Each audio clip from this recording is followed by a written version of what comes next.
bonsoir, salam alaikum. Oui, salam alaikum Mehdi, comment tu vas? Alhamdulillah, akhi, et toi? Oui, bah écoute, tu vas me reconnaître, on refait le zap, c'est moi, Mehdi. Ah, akhi, on refait le zap. Bon, Bien t'écoutes, sûr. frérot, j'espère que Bien tu vas sûr. bien. Alhamdoulilah, ça va très bien, je passe le salam également à tous ceux qui nous regardent. Justement, je t'appelle parce que c'est pour témoigner on va dire, d'un fait qui m'est arrivé hier. Et sur le Discord, je vous avais envoyé un lien, je sais pas si vous l'avez vu, mais enfin, bon voilà, je vous explique en gros ce qui s'est passé. J'étais de nuit au travail, de la nuit de jeudi à vendredi. Et tu sais, moi, avec les événements qui s'est passé, depuis jeudi soir, Macron a placé la France sous état d'urgence maximal. C'est-à-dire que là, on est vraiment au sommet de l'état d'urgence. Là, Ah, c'est en gros, c'est comme si on était en état de guerre. Donc, le matin, quand je suis rentré, quand j'ai voulu rentrer chez moi, donc j'étais à la gare, et je suis rentré à la gare, et tu sais, moi, je pratique des arts martiaux, et j'avais ce qu'on appelle un bokken. Alors, je ne sais pas si... Bon, pour ceux qui ne savent pas ce que c'est qu'un bokken, c'est un bâton souvent qu'on fabrique en bambou ou avec du bois, et sur lequel on s'entraîne au kendo. Je suis rentré dans la gare de manière quasiment anonyme, et j'attendais le train tranquillement. mhm. J'étais même une agence NCF est venue me voir et m'a proposé donc un questionnaire de satisfaction pour connaître pour voir si j'étais satisfait ou pas des services SNCF. Ouais. 5 minutes après, je vois 4 policiers qui font irruption vers moi et qui me braquent 4 mitrailleuses. T'as des policiers qui t'ont 4 braqué? mitrailleuses. Wallahi, ils m'ont braqué avec une arme à feu. Ils ont crié jette ton arme. Et ils faisaient référence au Boken. D'accord. Ils m'ont crié jette ton arme. Je les ai regardés, j'ai dit calmez-vous, calmez-vous, je ne suis pas armé. J'avais le Boken, je l'ai posé. Et ils m'ont dit à plat ventre, à plat ventre.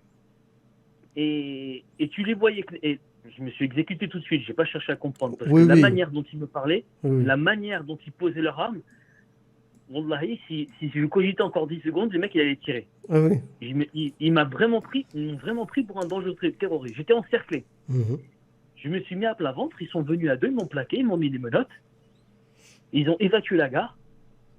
C'était, j'avais l'impression qu'ils étaient en train d'arrêter Jacques Messrine ou Yvan Colonna. ça paraît, ça paraît délirant. Mhm. Et il a raison. Et je lui ai demandé, mais pourquoi vous faites ça? Et ils ont dit, c'est quoi votre arme? J'ai dit, mais regardez, c'est un boken, il est en bois. J'ai dit, mais c'est un sabre. J'ai dit, mais non, c'est pas un sabre, regardez. Et là, le mec, enfin le chef du raid, il est venu, et puis t'avais l'impression qu'il était dégoûté d'être venu, quoi. Mhm. Parce que, en fait, ce qui s'est passé, Mhm. et ça, je l'ai su une fois que j'étais emmené au poste, parce que j'étais plaqué au sol, menotté. Je suis resté pendant 10 minutes par terre. J'avais mon sac. Ils ont fouillé mon sac. Déjà, ils n'ont rien trouvé. Et ils ont passé mon sac au déminage sous prétexte qu'ils avaient trouvé une serviette et que la serviette, je l'avais enroulée. Ouais. Bref, Après, oui, après, je te j'écoute. pose juste une question. Est-ce que tu trouves, parce que compte tenu du contexte, je, Oui, je me fais un peu, tu sais, l'avocat du diable, quoi. Mais compte tenu du oui. contexte où il y a eu des morts, il y a eu de machin, il y a eu des gens qui se sont fait tirer dessus bidule, est-ce que tu penses pas que, même si évidemment t'avais rien à te reprocher, est-ce que tu penses pas qu'ils faisaient quand même un peu leur boulot, quoi, leurs instructions c'était quand même d'être vigilants et de prévenir le moindre truc étrange? Est-ce que tu penses pas que bah ils faisaient juste leur Il y a eu de job? la maladresse de ma part. Il y a eu de Ouais, la maladresse de ma part. ouais, Je le reconnais. d'accord. Mais c'est pas tant la maladresse, ça, je conteste pas et je l'ai même avoué quand ils m'ont mis en garde à vue. Mais moi, c'était surtout sur la disproportion, quoi. Parce que, en fait, les policiers sont venus par un appel anonyme. Et dans l'appel anonyme, il était dit que je me baladais avec une arme, genre une épée, que je me baladais avec une arme, avec une Ouais, épée, alors que l'épée était dans mon sac. Mais le problème, c'est que le sac était trop petit, donc le boken, il débordait. ouais. Et en fait, si tu veux, c'était un objet déjà que j'avais laissé au travail parce qu'entre-temps, comme les salles de sport ont fermé et que j'ai laissé au travail, je l'avais pris exprès du travail pour pas que quelqu'un s'en serve. Même si c'est qu'un bâton de bois, voilà, je voulais pas que quelqu'un s'en serve. Et moi, c'était l'histoire de que je le ramène chez moi et qu'il reste à la maison et qu'il soit hors de portée de personne. Mais ce dont je veux parler, c'est surtout la disproportion de la chose. Que j'ai fait une maladresse, je veux bien, mais que je sois à deux doigts de me faire tirer dessus. Là, heureusement que j'étais très coopératif, sinon ça aurait pu faire une grosse bavure policière, quoi. Bien sûr. Ça aurait pu faire une très grosse bavure policière. Et je vois surtout le manque de sérénité. Ce que j'ai remarqué, c'est surtout le manque de sérénité de certains policiers. Je veux dire, je n'ai opposé aucune résistance. J'ai juste été très étonné. Mais de la violence avec laquelle j'ai été attrapé, menotté et conduit au poste, je me suis dit, mais qu'est-ce que ça aurait été si j'étais armé d'une mitraillette et d'un lance-roquette? Je crois que je les aurais tous fait fuir. Ouais. Pour le coup... bon, ouais. Oui, je t'écoute, vas-y. Non, j'allais dire, pour le coup, c'est une anecdote qui est... Oui, c'est important que tu nous décrives ça, parce que ça démontre les tensions qu'il y a dans le pays. Ça, c'est sûr que c'est... Ouais. Et alors, évidemment, sur la description, je suis comme toi, j'ai les cheveux foncés, j'ai une barbe, et est-ce que ça a joué? Excuse-moi, Henri, on refait ça. Est-ce que tu as été en garde à vue? J'ai été en garde à vue pendant 6 heures. D'accord. Mais parce qu'il y a une sœur qui pose des questions, c'est Fatima qui dit, mais c'était quoi la justification de la garde à vue de 6 heures? Qu'est-ce qu'ils t'ont dit? Possession d'une arme de catégorie D2, alors que factuellement c'est faux, parce que quand j'ai été auditionné, donc j'ai présenté clairement le décret. Ouais. Et en plus, j'ai été assisté d'un avocat, parce qu'on m'a demandé si je voulais être assisté d'un avocat. J'ai dit oui, il y a un avocat qui est venu. Et avec l'avocat, donc on a présenté le décret concernant la classification des armes à feu. Et le Boken ne rentre pas du tout dans cette catégorie-là. Ce n'est pas du tout une arme... il ne rentre pas dans la catégorie des armes. Il y a les armes de poing, il y a les armes à feu, il y a les objets contendants, il y a même les gazeuses. C'est catégorisé comme une arme, mais le Boken, lui, ne l'est pas. Mais D'accord. ils ont considéré ça comme une arme par destination.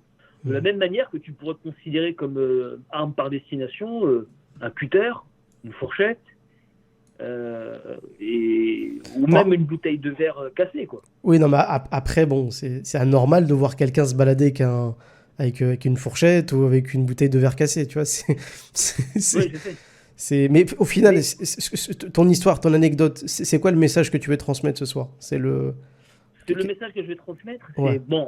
C'est vraiment pour que chacun d'entre nous soit fasse attention, ne fasse pas l'erreur que j'ai faite. Ouais. Et surtout, c'est vraiment pour montrer un climat sur lequel, lorsque l'on place justement le fait d'un état d'urgence maximal, pour moi, c'est complètement disproportionné, et j'ai bien peur que des frères, un jour, soient par erreur pris dans un engrenage, dans ce qui m'est arrivé, et que ça se passe mal. Mais c'est pour ça que moi, le message que je veux lancer, c'est vraiment déjà de faire attention, mais surtout vraiment qu'il y ait une prise de conscience. Parce que là, maintenant, nos droits ne sont même plus respectés. Je m'en suis sorti avec un rappel à la loi, mais en temps normal, je n'aurais pas dû. Parce que c'est pas le fait de posséder un Boken ou quoi que ce soit. Normalement, dans la logique, parce que je travaille de près avec le monde de la sécurité, ce qui doit être suspecté, c'est qu'il peut-être un motif pour venir arrêter quelqu'un, ce n'est pas le fait de posséder, mais d'avoir un comportement suspect. Or, les policiers n'ont jamais réussi à me trouver un comportement suspect. Oui, mais... Même en visionnant les caméras de la SNCF, oui. ils ont dit, mais il était en train d'attendre son train, tranquillement, il ne menaçait personne, quoi. Mais tu comprends bien, Henri. Mais tu comprends bien, Henri, qu'en cette période particulière où il y a eu des attentats, etc., un comportement calme au départ peut très vite se transformer en comportement de tuerie de masse la seconde d'après. Là, pour le coup, honnêtement, je te donne juste mon avis d'un point de vue extérieur. Vu l'actualité, vu les instructions qui ont été données à la police dans toute la France, hein, d'être vigilant, de surtout pas prendre de risques, de dès qu'il voit quelqu'un un peu chelou, il l'arrête, etc. Je pense vraiment, à titre personnel, Harry, même si j'ai pas assisté à la scène, que moi ça me choque pas en fait. Même moi, je me dis, même moi si j'étais policier, si je voyais en face de moi quelqu'un qui a l'air d'avoir une arme dans les mains, même si je sais pas ce que c'est, mais honnêtement, je l'aurais arrêté, tu vois. Je l'aurais arrêté et puis. Oui, je pense, je te comprends, il n'y a pas de souci, effectivement. À la limite, tu contrôles, tu viens et puis tu contrôles l'arme et tu dis bon, qu'est-ce que c'est, ok, bon, écoutez, vous n'avez pas le droit d'avoir ça, veuillez nous conduire au poste. À la limite, si ça s'était passé comme ça, j'aurais rien trouvé à redire. Mais ils ont mis ma vie en danger, là. Est-ce qu'ils ont fait preuve de violence ou est-ce qu'ils t'ont insulté ou ce genre de choses? Ils m'ont pas insulté, mais en ce qui concerne ma neutralisation, ça a été violent. Ouais, c'est exactement, ça a été très violent. D'accord. Et c'est ça le problème, c'est que encore si j'avais opposé de la résistance, si je m'étais débattu ou quoi que ce soit, mais rien quoi. Je me suis mis moi-même à plat ventre. Je veux dire, c'est même pas eux qui m'ont attrapé, qui m'ont mis à plat ventre. Je me suis moi-même mis à plat ventre pour pas aggraver la situation. Et ils sont venus à deux, ils m'ont plaqué au sol un peu façon George Floyd, même si bon, j'ai pas non plus été étouffé, mais ils me notaient de manière assez violente et j'ai senti vraiment des policiers très, on va dire très très tendus, quoi, extrêmement tendus. Et ça, je trouve que c'est très exagéré. C'est pas le fond que je reproche. C'est surtout la méthode et la forme. Et heureusement, j'étais tout seul, parce qu'imagine, j'aurais été avec ma femme ou avec mes enfants, imagine comment ça serait passé. Ouais. Imagine un frère se fait attraper comme ça, il y a sa femme et ses enfants qui regardent ça.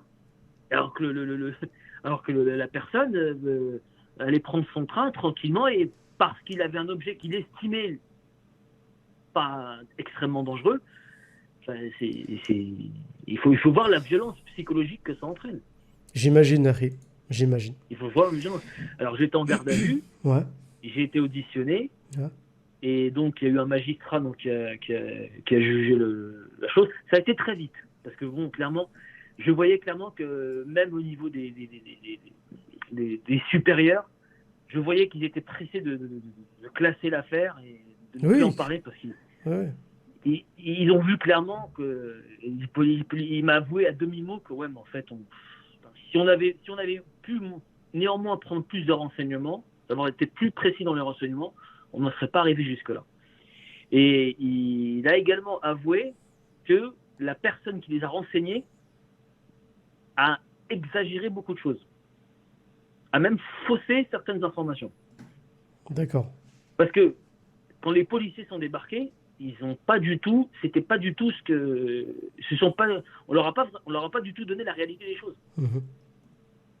Et, il a été dit que j'aurais créé la panique en entrant à la gare, alors que c'était totalement faux. Si quelqu'un a donné ton signalement, c'est bien qu'il y avait effectivement au moins une personne qui paniquait. Oui, mais là c'était panique dans la gare totale. Il n'y avait pas qu'une seule personne, on était au moins une vingtaine. Ah d'accord, il disait que toute la gare était paniquée. Oui, c'est vrai, c'était exagéré. Oui. Alors il suffit qu'il y ait une personne qui soit paniquée, alors qu'il y a 20 personnes qui n'ont même pas fait attention. Je suis sûr que même qu'il y a des gens qui ont regardé, ils ne sont même pas dit celui-là il va tous nous passer au scalpel. Non, c'est une personne qui a appelé. Je ne sais pas ce qu'il leur a dit. Les policiers n'ont pas trop voulu me le dire, mais ça ne correspondait pas du tout. Quand je leur ai vraiment donné la version, et quand ils ont eu la version de l'agent de CNCF, c'était très loin de la version qu'on leur a donnée. D'accord. Donc, est-ce que le fait d'avoir vu mon faciès, ça leur a laissé supposer entendre que j'avais peut-être le profil du terroriste idéal? Va savoir. Je me pose des questions. Et question, est-ce qu'il va y avoir une suite à tout ça, ou c'est définitivement classé, c'est fini? Non, c'est classé, j'ai eu un simple rappel à la loi, et c'est tout. D'accord, ok. Bah, alhamdoulilah, alors tout s'est pas si mal passé, quoi. En tout cas, je te remercie Ça s'est pour. pas si mal passé. Je te Ça s'est pas si remercie. mal passé. Ouais. Mais à des détails près, ça aurait pu être un drame, tu vois ce que je veux dire? Ah oui, oui, ça j'ai bien compris, frère. J'ai bien compris. Et Voilà. alhamdoulilah, ça n'en est pas arrivé jusque-là, quoi. Donc, alhamdoulilah. Ouais, Je te remercie exactement. pour ton témoignage, Akhi. Barakallahu Il fik. n'y a pas de souci, Mehdi. Je te remercie beaucoup. Il n'y a pas de souci, je vais laisser l'antenne. Et ouais, pour tous ceux, les frères qui m'ont dit, oui, effectivement, je fais de l'aïkido. Il y a un lien avec ça. D'accord. Voilà. Très bien. Bon, bah écoute, je vais pas trop te retenir. Je pense qu'il y a d'autres gens qui veulent appeler. Ouais, Merci beaucoup. je t'en prie. Je te dis, je te répète, ma Vox, ça fait partie de mon Netflix. Et donc, voilà. Machallah, ça Donc, fait je partie de mon prends vraiment Netflix. beaucoup de plaisir à vous suivre. Et j'espère vous retrouver à bientôt, Inch'Allah. Inch'Allah. Barakallahu fik, Akhi. Salam alaikum. Toi aussi. Pour nous aider à améliorer la qualité de notre travail et faire vivre ce média, vous pouvez nous aider en faisant un geste sur notre page PayPal et Tipeee. Les liens sont en description. Barakallahu fikoum et merci à vous.